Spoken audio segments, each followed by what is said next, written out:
Hey, what's up, guys? Thanks for watching this Your Driver Mike live stream every Saturday, 10 a.m. Pacific Standard Time. I want to welcome you, and you may notice that our setup is a little bit different right now. We are streaming via mobile because we had all kinds of issues streaming on the laptop today for some reason. I have no idea. So we're moving over to mobile, and we just had to get this whole setup moving. So now that we are set up, we can start finally our live stream. And let's tell you guys what we're going to talk about today. I appreciate if you're joining this live stream here. We're going to talk about changes to UberPOOL.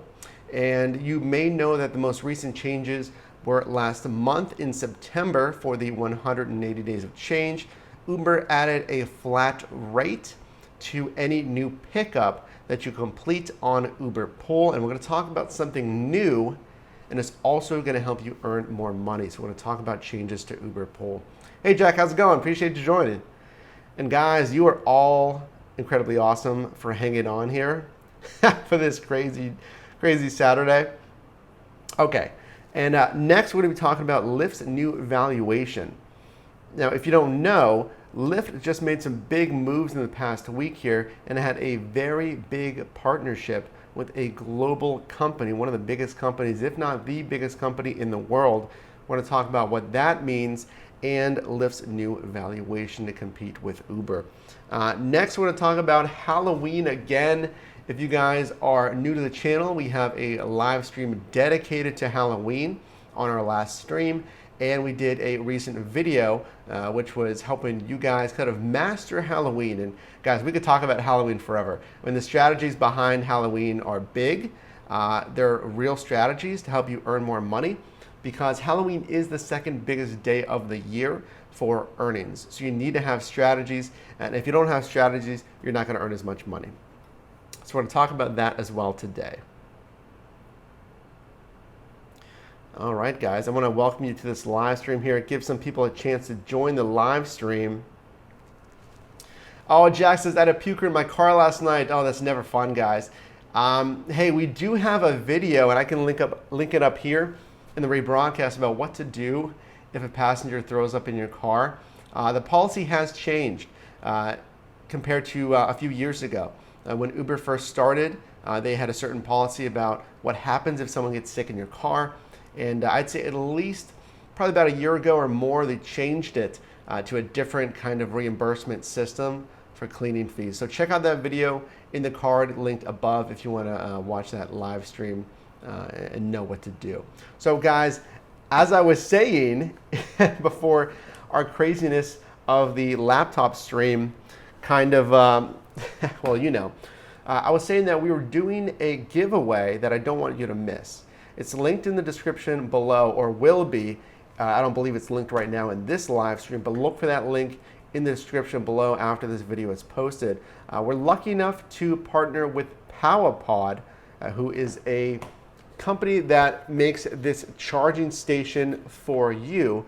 And this allows passengers to charge really with any kind of phone they have out of one device. And it looks very clean, looks modern, installation is very easy. I can also link that video up here if you want to watch the full review of this. But hey, if you want the best price of all, which is $0, and you want to win one of these, check out the links that we're going to be putting below in the description. I also wanted to talk about something exciting that we have coming up as well.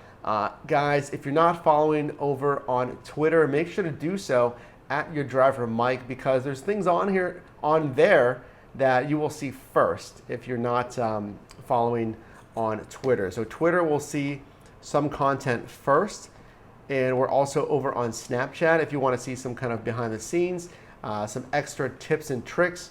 If you want to see even more content, we're over on Snapchat as well at Your Driver Mike. But what we were going to say is we also have a very exciting partnership coming up. Something that is going to always help you on the road, right? Every product that we look at on this channel is going to help you on the road. We don't show it to you guys unless it helps you on the road, safety, earnings, ratings, whatever it may be, or just making your job easier, right? If there's something that can just make your day easier and buy you back time, to give you back time during your day, we show you all those kinds of things. And these devices here, these accessories, I'm really excited to show you. So keep a lookout on the channel and subscribe already if you haven't subscribed. We partnered with Zonda to give you guys, a couple of these products here. The first of which is a smart car charger. There we go. A smart car charger for your car. Not only is this going to charge your devices, but it's also going to help find your car when you're parked. It's going to have a parking timer to remind you when you need to pay your parking meter. It's going to have a car health monitor that's going to monitor your car's battery level. All good things to have. And it's in one also super slick, modern looking device. We also have a USB to Lightning. They can see it right there, kind of. Lightning charger. This is the Zeus Super Duty cable. And as you guys know, when we're in and out of our cars, when we're charging our devices, it's nice to have a durable charging cable. And this one is rated at, I believe, 15,000 bends, movements. Kevlar reinforced. Look for this coming up on the channel, a full review and giveaway on that as well. So let's get right into it. Changes to UberPOOL. What's changing? Let me know if you've seen this as well, okay? And I'm reading from our, what was going to be our streaming hub today, but so here's what it says. And this was an update in the Uber driver app that I just noticed this week. It says, earn more for pool cancellations. Right there, it tells you something good, right? Because pool can kind of be a pain. And as I advocate, pool and Lyft line are not my favorites. Now that they are here, they're here in San Diego. We didn't have them in Pittsburgh. I wouldn't take them in Pittsburgh if they did come. And since they're here in San Diego, I have not taken any yet. I may, just to see, get the logistics of it. If there's high surge, maybe I'm gonna have to look into that. But this says earn more for pool cancellations. We're piloting new ways to make pool cancellations less frustrating. So when they do happen, you'll be paid more for your time. Hey Jack, I feel like every time I do UberPOOL, it's a waste of time. Yeah, that's what a lot of drivers say, that UberPOOL is a waste of time, and that's why a lot of drivers just refuse to take pool rides. Yeah, Jack, don't make enough money. Exactly, I can echo that. On trips with certain riders, you'll now get 50% more for pool cancellations. Plus, you'll be able to earn more than the standard cancellation fee on longer pickups. Okay, one more time, guys. They're piloting a new way to make pool cancellations less frustrating. With certain riders, you'll get 50% more for pool cancellations, plus even more than the standard cancellation for longer pickups. Okay. It goes on to give us a little bit more information. And again, this is a pilot, which is kind of interesting because I'm wondering who all got this, but I just got it this week. It does say it's a pilot, and it does say it's with certain riders. I mean, is that just pool riders, or is that more specifics? I don't know. It goes on to say, fee increase for pool cancellations. We've raised pool cancellation fees by 50%. You'll receive this fee when a rider cancels more than 60 seconds after their pool trip is accepted. So obviously you're driving, hey, you've got a rider added on to your pool run. If they cancel after 60 seconds, you'll earn 50% more. 60 seconds, I mean, it depends how far away that pickup is, because obviously if you're getting pulled out of your original direction, how far is it? Are you going into traffic? Is it downtown? All those things matter. But 60 seconds, it's not that long. So if they change their mind, then you're going to get paid a little bit more. Oh no, Dylan, there we go. Oh, no more lag. Oh, good. Okay. I thought you said, here we go, more lag. I'm like, oh no. Yeah, guys, we're lagging bad on laptop for whatever reason. I don't know. We reset the Wi-Fi. We jumped off and jumped on the stream. So I said, you know what? We'll make it a mobile live stream because we have plenty to talk about. Unfortunately, we don't have all the nice graphics, which I like having. That's kind of why we do it. It's nice and interactive. But I can see your comments. So please do comment if you're watching live. Unfortunately, on mobile, I can't save those comments the way that I do on the laptop, but hey, at least we can live stream, and I'm happy we can live stream. So UberPOOL cancellation, you'll earn more if they cancel after 60 seconds. If you accept that UberPOOL run, after 60 seconds, they cancel, you get 50% more. It goes on. Earn more for last minute pool cancellations. You'll now be covered for last minute pool cancellations on longer pickups.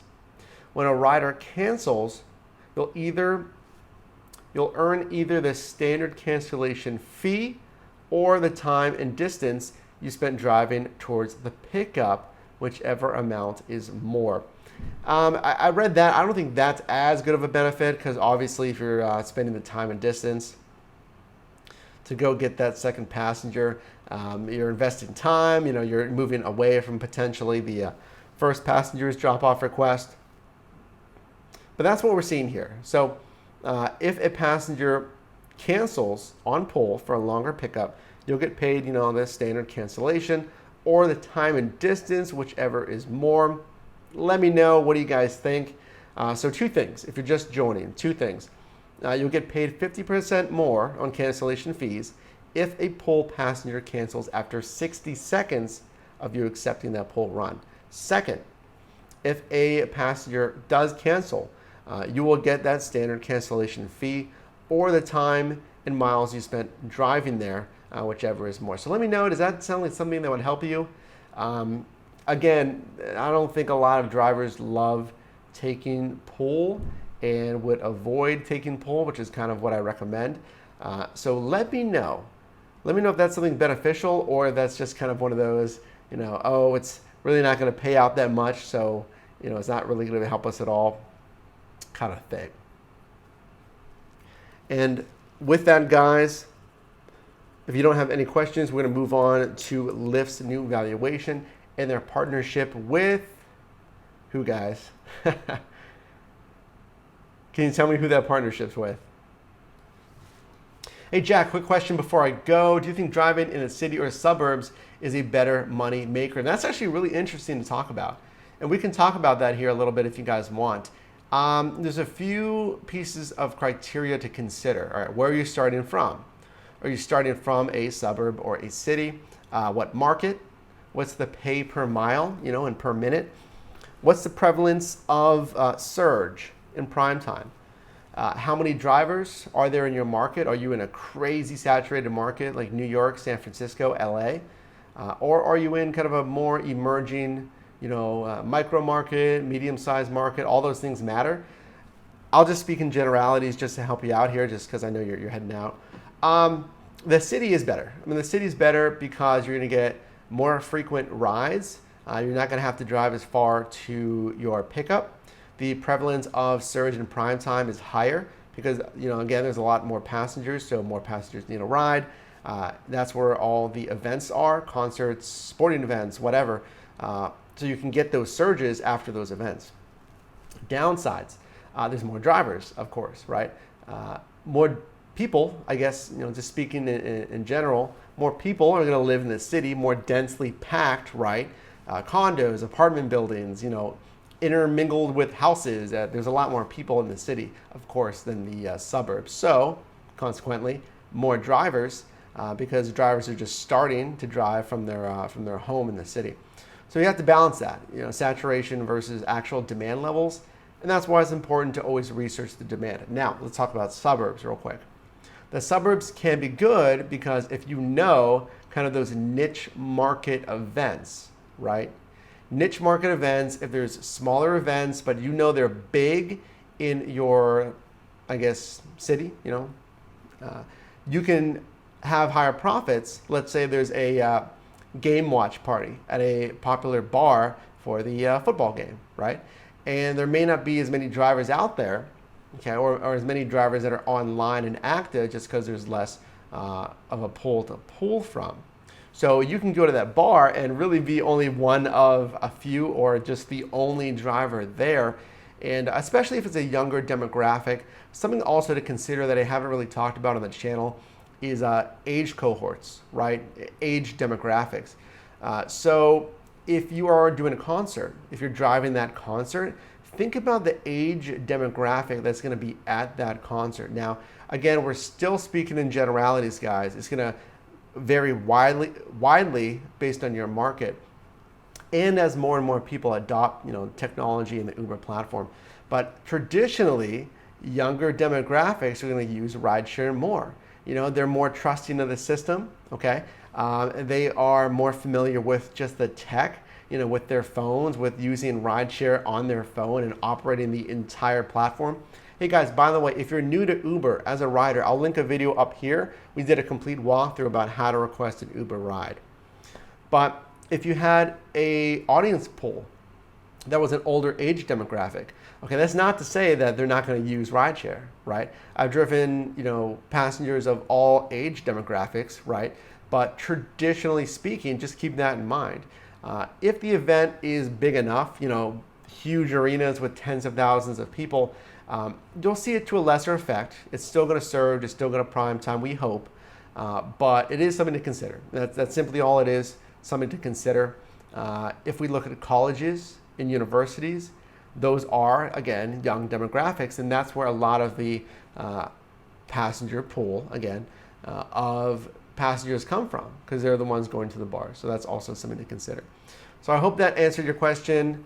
And yes, that was Jack. I hope I answered your question, Jack. There's pros and cons to each. Cities are more consistent. The rural markets, you can make some money, but it may be longer pickups. Keep that in mind. It may be passengers that may be more unfamiliar with the app. So you may have longer wait times when you get there. You may have to explain how the app works, or maybe they place a pin in the wrong destination. You don't really know, and again, this is all generalities. It's going to definitely vary, but that's my opinion on that. And guys, if you have any questions, please feel free.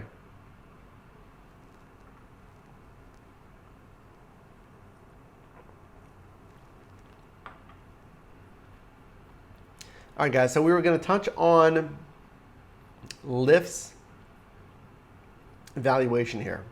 Okay, and if you don't know about this, and let me just check something real quick here. Okay, yeah, this was just announced 2 days ago. Announced 2 days ago, guys. Hey, rideshare 2K170H. How do you feel about electric cars like the Bolt and Tesla, with the biggest expense for rideshare being gas and maintenance? Great question. That's a great question. Well, what was the flagship car for Uber? Okay, I'm going to ask you guys that. What was the flagship car for Uber? Now, this is UberX. As you know, Uber started as a black car luxury service. Okay, let's ignore that. Whenever Uber first launched UberX, what car? Boom, Cali Uber's got it. Hey, Cali Uber, thanks for joining. Yeah, it was the Prius, like Cali Uber just mentioned. Whenever Uber first launched UberX, they were marketing it with the Prius. And if you went on their website for any city and you checked the rates in that city and you click on UberX, it showed the silhouette of a Prius, okay? Or at least a very Prius-looking vehicle. I'm not sure if they exactly copied the silhouette, but yeah, that's the car. So to answer your question, reducing expenses is always smart, right? In any business, reducing expenses and increasing revenue is smart, because that's going to maximize net profit, which is what you want, right? So if you can do that with a Bolt, or maybe a Tesla, Tesla's going to obviously qualify for premium, select, I would assume Uber Black, if it's a black colorway. Even Uber Lux, maybe. I think Uber Lux as well. Not many markets have Uber Lux, which is luxury vehicles, as the name implies. So if you can make sense of the numbers, and we'll do a timeout right now to stress that point. Make sense of the numbers. Always do the math, and you'll say, okay, hey, I'm doing the math right now. If the Tesla Model 3, yes, The new Tesla Model 3, let's say easily, is 40,000. I know it's marketed as 30, 35,000, but in reality, you're probably going to pay close to 40. So, okay, you're spending, $40,000 on this car. How much is my gas typically? Okay, well, a tank of gas, I don't know, $30. I have to fill up times, 2 to 5 times a week, depending on if you're part-time, full-time, how much you drive, etc. And do the math. Say, okay, well, I'm spending this much on gas. The car costs this much. I'm currently driving a, I don't know, $20,000, $25,000 Chevy Cruze or whatever you're driving, and do that math. You want to make sense of it and run the numbers and say, okay, well, when am I going to get my investment back? Does this make sense? Because in the immediate short term, you can say, well, hey, I'm saving a ton of money on gas. But in the long term, once you go to sell and trade in that car, it's something to consider. Okay, and this is not meant to be, excuse me. This is not meant to be professional, financial advice, but it's important to run the numbers just so you can make sense of what your actual take home is. But short answer is, yeah, no, I think it's a good idea. The reason being is that a lot of states, like here in California, offer very big incentives for getting an electric vehicle, just in general. I mean, it's not going to have to be a rideshare, for rideshare use. But governments are giving, civilians tax incentives to get an all-electric vehicle. And some of those incentives are very big. I believe California was topping, I may even say $10,000 to $15,000 in incentives to get an all-electric vehicle. So especially for rideshare, I think it's a good idea. It's something to weigh, something to weigh the cost benefits if you want a hybrid or an all-electric vehicle. Good question. So again, feel free to post questions, guys. Lyft gets $1 billion from Alphabet's investment arm to take on Uber. This was reported, again, just like 2 or 3 days ago. This is from Forbes, and I can link these below in the description once this video gets posted. But let's grab a couple of these kind of quotes from this here, guys. And real quick, if you guys don't know, Alphabet is Google's investment arm. Well, I'm sorry. Alphabet is the majority company over Google. Capital G as in George, that is the growth investment arm of Google's parent company, Alphabet. So Alphabet, huge, expansive umbrella name for Google. Google's slightly under that. It's basically the same thing. And then within Google, Capital G is the investment group. So Lyft has just secured $1 billion from Google. And why is this huge? Because in the past, Google invested with Uber. They invested $250 million in Uber, okay? And it's interesting to note, and that number actually went up to about 300 some million. It's interesting because that is a quarter of the amount that Google just committed to with Lyft, and that's huge. Guys, Lyft's valuation had been hovering around $5 to $7 billion. With this investment, their valuation goes up to $11 billion. Why does that matter, right? As we stated earlier, well, in one of our streams that maybe wasn't cut off, is valuation is just an investor's idea of a general value of the company, given everything within the company, right? The technology moving forward, their business plan, their profit, P&L, profit and loss. No, they can't see that. These are private companies, but it's a general idea of how much the company is valued, of course. Uber is at, as you know, $70 billion in valuation. People throw out these numbers, and it really doesn't matter in the grand scheme of things because, again, it's just an umbrella kind of number. But it's still important to note because Uber invested $300 million, right?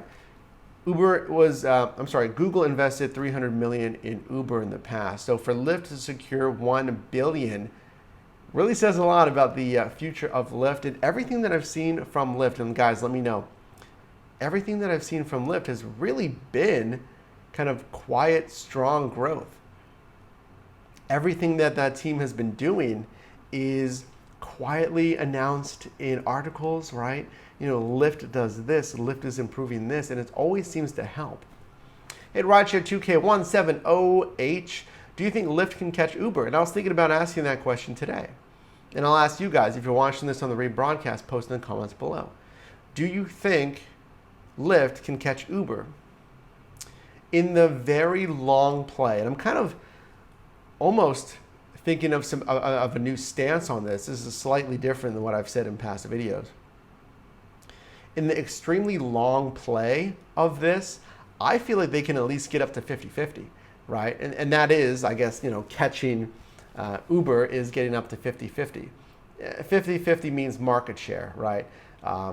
Uber has about, I'd say it's 60% of the rideshare market share, and then Lyft has, I'd say 30, and then there's some other players in the smaller spaces too. Yeah, Rideshare 2K. Yeah, you're right. It's like Microsoft and Apple of the early 2000s. And by the way, guys, if you haven't checked out the, I don't think it's an autobiography, but the book on Steve Jobs. I'm gonna see if I can pull it up real quick. It was one of my Audible audiobooks. And you guys know I have one video on here recommending a few good audiobooks. And it's all about continually learning, guys, right? On your drive to work, right? If you have your hour lunch break or whatever it is. If you do a job where you are on like a warehouse line, assembly line, and they let you listen to music. You can listen to music or you can listen to audiobooks, and it comes down to continually learning. You can build skills while you drive, right? While you are working, while you are on lunch, or while you're just relaxing at home, right? These audiobooks are great ways to always be learning. And the old adage of knowledge is power. All this learning, guys, you can reference this, when making deals or negotiating or customer service, anything. That's why I get so excited about audiobooks. Okay. By Walter Isaacson, simply titled Steve Jobs. It's a long audiobook, guys, 25-hour audiobook, and the actual hard copy book itself, you can imagine, is huge. A great listen. Yeah, a great listen. I definitely recommend that book, Steve Jobs, simply titled, by Walter Isaacson. It's a good read. So, yeah, Rideshare 2K, you were saying it's like Microsoft and Apple of the 2000s. And yeah, they mentioned that. They mentioned that in the audiobook, is that, that kind of a race, it does spark innovation, right? And we're seeing these two, Uber and Lyft, go back with each other, back and forth for years now. And now we're seeing, I'll ask this question to you guys, is the kind of peak, and I think we may be in this peak here, this really strong competition between these two companies, is this resulting in them battling for driver benefits? Okay, not just retention, right? Because the competition has always been who can have the highest retention. We want drivers. We want to take Uber's drivers. Lyft wants to take Uber's drivers. Uber wants to take Lyft's drivers. Now, drivers are driving for both platforms. So is the competition shifting from who can have the drivers to who can keep drivers the happiest and give drivers the most benefits? And who's winning that right now? I'm going to ask you that before I add any thoughts on that. Who's winning that? And I missed a comment here. Let's follow up here. Rideshare 2K, I think they are doing too much focusing on the autonomous vehicles in rideshare, because how is a drunk going to act in a car with no driver? Good point, Rideshare 2K. We've had a few discussions on autonomous vehicles. It's so fascinating to me, and I'm so intrigued with that space and with that technology. As you guys may or may not know, I just moved from Pittsburgh, Pennsylvania, which is the hub of Uber's advanced technology group. That is the facility that houses their autonomous vehicle tech. And I'm very proud to have it in Pittsburgh. I think it's great for the city. But let's focus on what it means, right? What does autonomous cars mean for drivers and the public at large? Yeah, safety concerns, liability, like Rideshare 2K just mentioned. Liability, right? What are passengers going to do in a car with no driver? Just in general, what are passengers going to do in a car with no driver? That's kind of scary to think about, right? You know, the benefits are pitched to us as in, well, hey, you can make some calls. You can read, right? You can talk more with your spouse, kids, whatever. You know, you have some time back. That's what they're selling you, is we're giving you time back. And don't worry, it's going to be safe. You know, that's what they say. You know, it's going to be safe, but look at everything you can benefit from, right? But what is it going to do when passengers get in with no supervisor, right? With no supervisor, as in the driver. I kind of feel like every autonomous car is going to have a recording, right? Recording the interior of the vehicle for liability purposes. When my girlfriend and I rode in an autonomous Uber, we actually rode in an autonomous Uber in Pittsburgh. They informed us, and we had to acknowledge a waiver stating that we were going to be recorded video and audio. I'll link that video up here if you guys want to see it. A lot of interesting suggestions. Cali Uber, of course, Lyft just launched incentives if you stay online longer and expect one ride after another. Yeah, and Cali Uber is kind of making a good point here about benefits, right? You know, and speaking of, this is actually a good transition to our next subject here. Let me talk to you guys about this. We'll move into this discussion of, let's see if we can get this. There we go. Okay. The new, I guess, benefit for Uber drivers is the payment, we'll say, right? It is paying to make money on Halloween. That's the incentive. It's paying money to drive on Halloween, which, wrap your head around that. All right, you're gonna pay $115, right? You're gonna pay $115 to make some money. Now, I know they say you gotta spend money to make money, but this sounds a little silly, right? This is reported by Mashable and everyone else, really. Uber now wants some drivers to pay it money, and there's no guarantee they'll benefit. Let me know if you guys have heard this. And this was just announced recently, and we've seen a few people talking about this. Rideshare 2K, probably going to be the same on New Year's, and it's very odd to me. It's a very, very interesting promo, I would say. Okay, so celebrate Halloween early by earning 33% more, okay? Part of a pitch, you know, if you want to show benefit to somebody, is making a big claim. And the big claim here is earning 33% more. Okay, well, you got our attention, right? Buy a week of, it just sounds so, the verbiage, right? Buy a week of accelerated earnings for $115. Well, at least they get it out of the way in the first sentence, right? It's kind of confusing. Wait. Buy earnings, opt in below by Saturday, October 21st at 11:59 p.m. $115 will be deducted from your pay for the week of October 16th, which is the prior week. And you'll earn 33% more on every trip between Monday, October 23rd, and Sunday, October 29th. And I just want to check something here for you guys. Okay, yes. Because that's important. I want to talk about something with that. I think I missed a comment. Cali Uber, essentially you are paying yourself. You are. You're paying them money just to have that money given back to you, and then you make a profit, right? So you pay $115, it's deducted. You have to obviously earn at least $115 before you start turning any profit. But the rides from, again, Monday, October 23rd to Sunday, October 29th, are going to have a 33% boost, I guess you'll call it. Rideshare 2K, do you use the Paver app? I'm not sure what you're saying there. As long as your weekly earnings exceed $349, you'll come out ahead. Okay. Right, because if we open up our calculator here, which I can't find. Okay, so yeah, $115, right? And then you got to earn another $115 to break even, right? That's 230.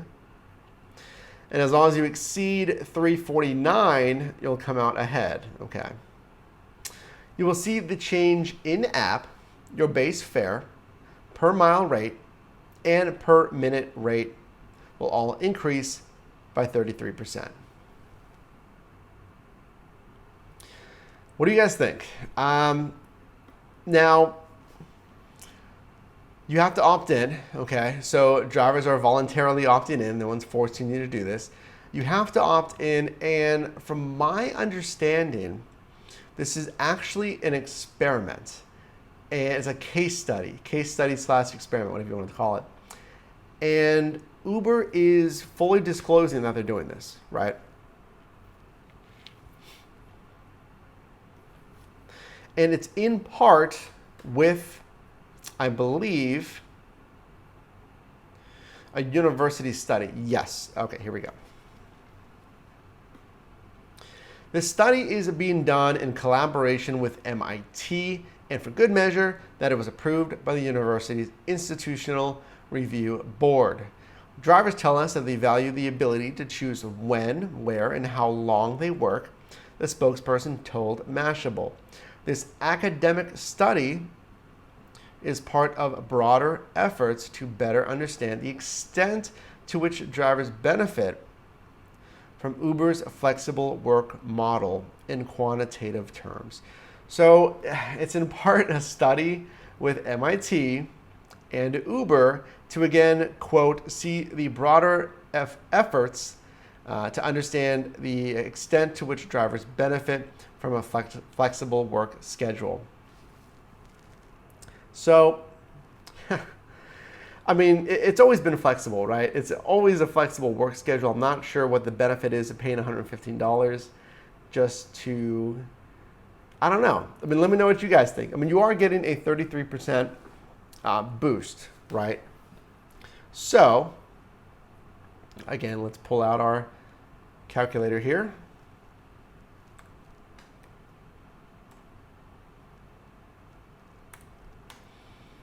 I mean, yeah, simply, it's a 1.3, right? You're guaranteeing yourself a 1.3 on your fares. So again, let's check this out.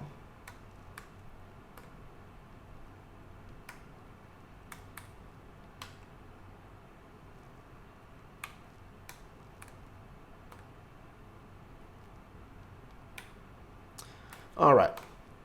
So as an example, here in San Diego, rates are $1.16 a mile. If we get a 33% boost, that is a 38-cent boost per mile. Interesting, guys.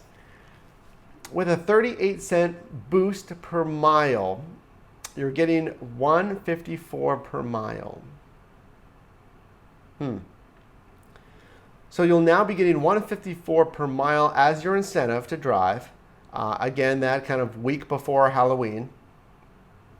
Halloween's on that Tuesday, the 31st. Okay, so here's why it's good and here's why it's bad. It's good because in theory, I mean, as you know, Halloween is very, very busy. So if we use that as the base rate, 154, any surge would be applicable to that number as well, I would imagine. 154 times 2x, 3x. So you can talk about some very, very good money. But let me ask you, do you think, this is a very big question, do you think that Uber will tweak their algorithm at all for drivers who opt into this? What do I mean by that? Do you think that Uber would reduce the prevalence of surge, not give these drivers surge, or do anything like that with the algorithm to drivers who opt in? Because again, they're going to get 33% more. Are they going to still see these 3x, 4x, 5x boosts on Halloween that we're used to seeing? Or are they going to see a 1.8, 2.5, maybe something a little bit less? And that's what's tricky. And I'm not saying that Uber's going to do this. I'm just simply putting this question out there, but because I've heard this from some concerned drivers. Let me check with you guys. The Paver is an app that uses your camera to take videos of the road while driving and pays you. You know, I've not heard of that. I have not heard of that Paver app. As far as recording, I use the Falcon Zero F360. I believe that's linked below in our Amazon store, but that store is closing. Amazon is changing their policy. They're closing their Amazon stores. So check that store link below before that disappears. I actually think that store is disappearing pretty quickly, if not, it has already done so. But I can link that below. The Falcon Zero F360 is a great dash cam. It can record the interior of the vehicle and the outside. And we also reviewed the Van True N2 Pro, which is a very minimal footprint. If you want a dash cam that's very minimal footprint, smaller in size, that's a good one. It has a good video quality as well. Hey, Aaron, thanks for joining. Appreciate it. That is more drivers on the road. Yeah, so we'll not have to use sugar as much. Okay, I think I know what you're saying. To get more drivers on the road. Oh, surge. It says sugar. Yeah, typo, I guess. That's a good point. That's a good point. They're doing this to get more drivers on the road so it doesn't have to surge as much. And it could be at the expense of drivers though, right? You know, drivers are paying $115 and we're expecting Halloween to be a big weekend. I'm going to be out there for Halloween. I have not gotten this promo, but I'm going to be out there for Halloween. But other drivers that may be new, that may have driven in a while and they have $115 and think this is a good deal, yeah, it's going to be more drivers on the road. And is that going to mean less surge? But hey, how about this? We haven't talked about this yet. What about Lyft, right? What about Lyft? We haven't seen anything, and let me just double check right now, make sure I didn't miss anything this morning, guys. We haven't seen anything from Lyft as far as their Halloween promotions. Okay, let's see, guys. Yeah, I'm not seeing anything yet for Lyft for Halloween, and oh wow, guys, we are 10 days away. I mean, come on, Lyft, surprising. We'll check the Lyft app as well, but I've been checking every day, multiple times a day, and haven't seen anything. Hey, Good Boo, thanks for joining. I got a few minutes free, so I came to see you. Nice to have you. Appreciate you joining here, guys. Yeah, we're on mobile. Long story, guys. Long story. Our Wi-Fi was not friends with us today. Yeah, that is Lyft's biggest downfall, no surge. Well, let me ask you though, guys. Let me ask you, we got about 10, 15 minutes left here. Do you think that Lyft is going to provide some Halloween promotions? If they do, what is it going to be? How is Lyft going to perform during Halloween weekend? Excuse me.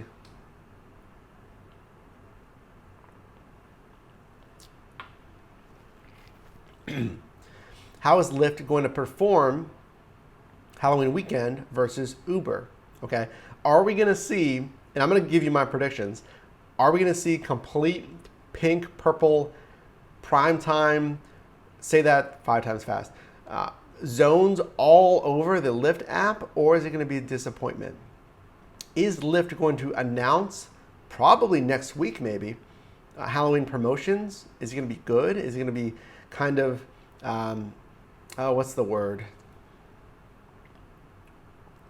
Is it going to be like Uber's promotion, right? Something kind of like we have to pay, to get any kind of a higher surge, or in this case, prime time. Hey, Good Book, I got an email from Lyft that they raised our rates in Dallas, Fort Worth. Very interesting. What's the change? What was the change there as far as what it changed to? That's interesting. Hey, Aaron says, Lyft drivers in Tulsa, Oklahoma are nuts. They have so many drivers in the city. What I can see, the last part, I'm not getting the last part. To what I see under, I think there's a typo there, but saturation, right? And I believe in Oklahoma that rates are pretty low in Oklahoma from what I've seen. So there needs to be surge in prime time, really. So, all right, here's my predictions for Lyft's Halloween. Okay, I kind of feel like Lyft will. I mean, they're going to announce some kind of promotions, most likely next week. Oh, Good Book said up 6 cents. You know what? They compared to Uber. Aaron, thanks for clarifying. Good Book says they raised rates 6 cents. Yeah, they did raise rates here in San Diego a little bit as well. And I think it actually was maybe 6 cents as well. Rideshare 2K, do you see Uber and Lyft stop accepting new drivers? I don't. The reason being is the report that I've heard, a couple months ago, 6 months or whatever, stated that 96% of Uber drivers were not on the platform after 1 year. 96% were not on the platform after 1 year. If they were, they weren't driving. That's a massive turnover rate. There's some reasons, right? Maybe someone's just driving to save up money for a trip, to pay off a credit card. They drive, they find out they don't like it, right? Because it definitely takes, so you gotta want to get out there to still be driving after a year. But you can drive for that long if you master the system, right?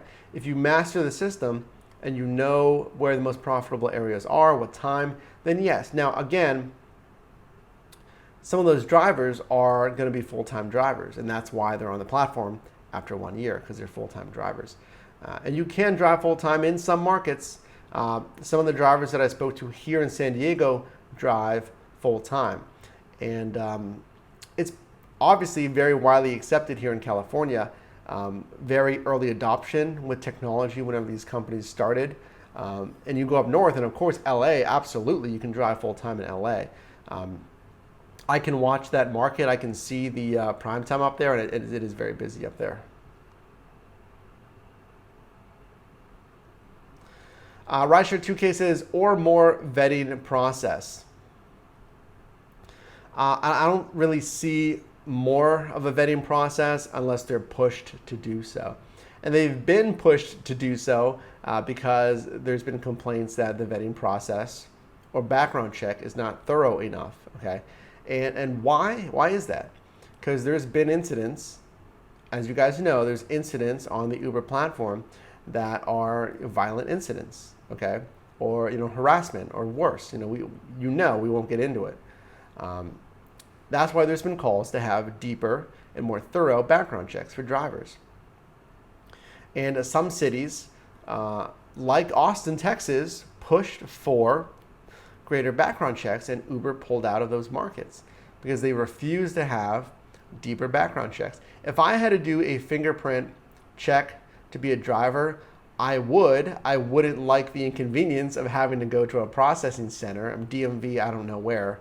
The DMV was long enough when I had to change all my paperwork over. But if it was seamless, I would do it just because, I don't care. Someone has my fingerprint. There's no, nothing on my background, right? But there's privacy concerns, right? Some drivers don't want to do a fingerprint because of privacy concerns. That is your identity, basically.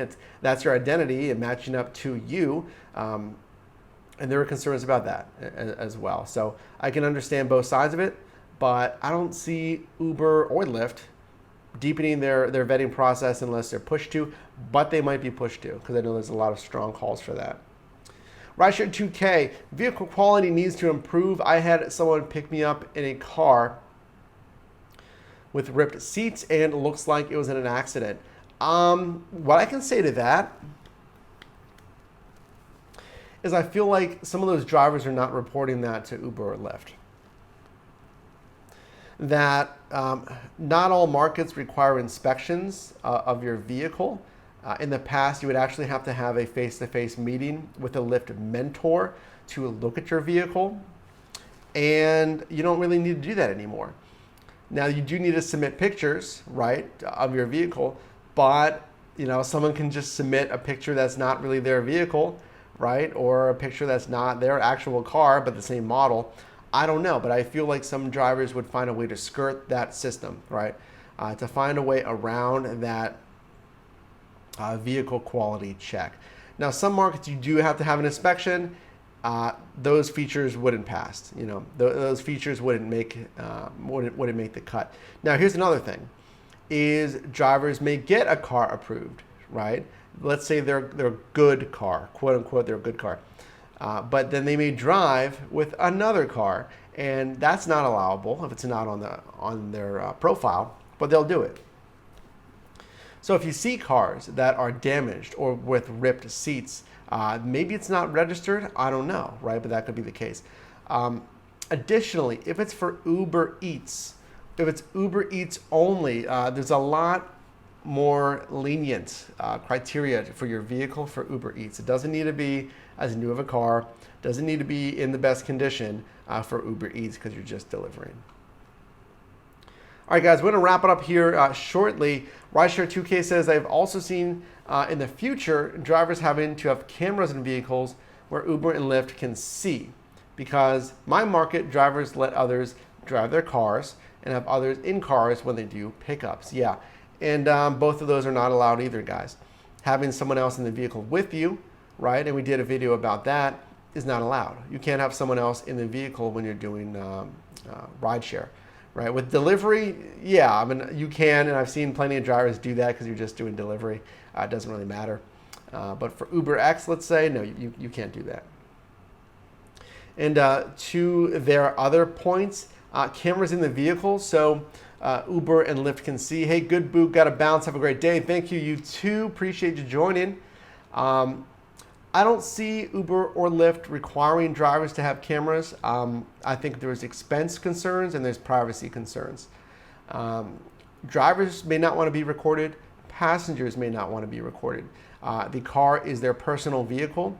So they'll say, this is my personal vehicle. You're not forcing your equipment onto or into my vehicle. I'm an independent contractor. This is my business. This is my car. I am simply contracting with you. There's no way that you're commanding putting a camera in my personal vehicle.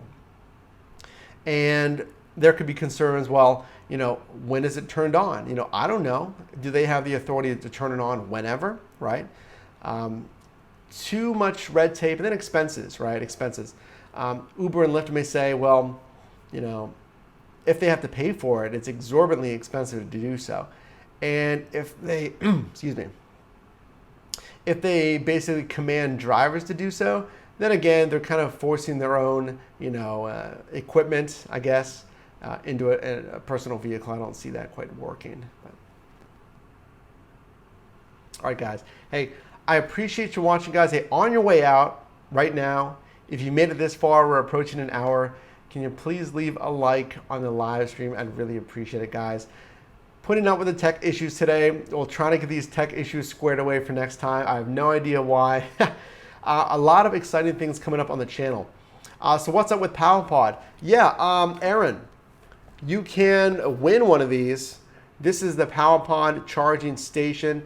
We're gonna put links below after this video is posted.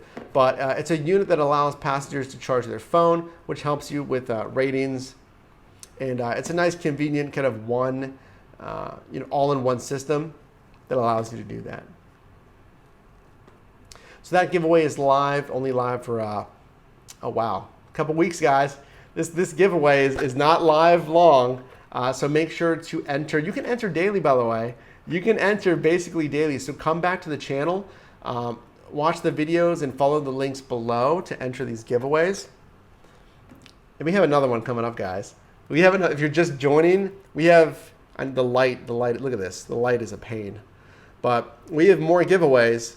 Really some nice products, guys. The Zeus Smart Card Charger and the Zeus Super Duty Cable. And all of these are going to help you as a driver. So leave a like on the live stream on your way out, guys. If you're watching this on the rebroadcast, leave a like. I really appreciate you watching this live stream every Saturday, 10 a.m. Pacific Standard Time. We answer your questions and go over some news and strategies in the rideshare space. Rideshare2K, what do you think is next in the 180 days of change?